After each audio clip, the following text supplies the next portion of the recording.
ఇవాళ చాలా డెలిషియస్గా ఉండే బాల్ బయానా ఎలా చేయాలో చూద్దాం.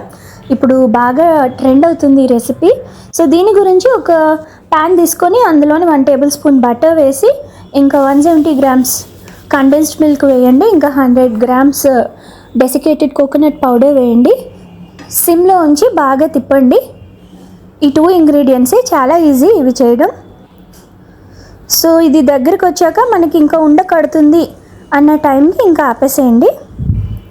మీరు చూస్తే తెలిసిపోతుంది.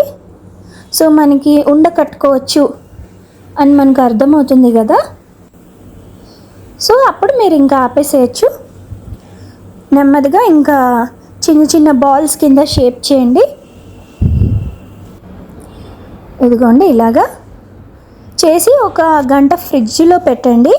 నెక్స్ట్ ఇప్పుడు మనం ఒక ఫుల్ కప్ షుగర్ వేసుకొని అందులో జస్ట్ 1/4 కప్ వాటర్ వేస్తే చాలు. ఇంకా అంతకన్నా తగ్గించినా పర్వాలేదు. సో ఇదేంటంటే మనకి బ్రౌన్ కలర్లో రావాలి. మళ్ళీ జాగ్రత్తగా చూసుకోవాలి, బ్లాక్ అయిపోతే మళ్ళీ టేస్ట్ పోతుంది, చేదు వచ్చేస్తుంది. క్యారమలైజ్ అవ్వాలన్నమాట మనకి సొల్యూషన్. సిమ్లోనే ఉంచి చేస్తూ ఉండండి, మనకి నెమ్మదిగా కలర్ మారుతుంది.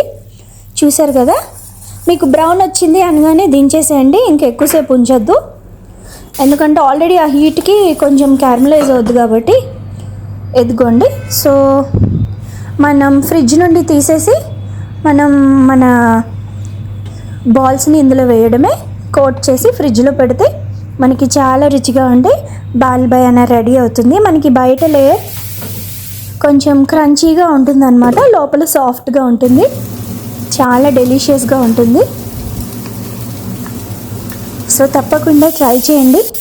పిల్లలు పెద్దలు అందరూ ఇష్టపడతారు. అండ్ ఎక్కువ మనం శ్రమ కూడా పడక్కర్లేదు, చాలా సింపుల్ డెజర్టే కదా.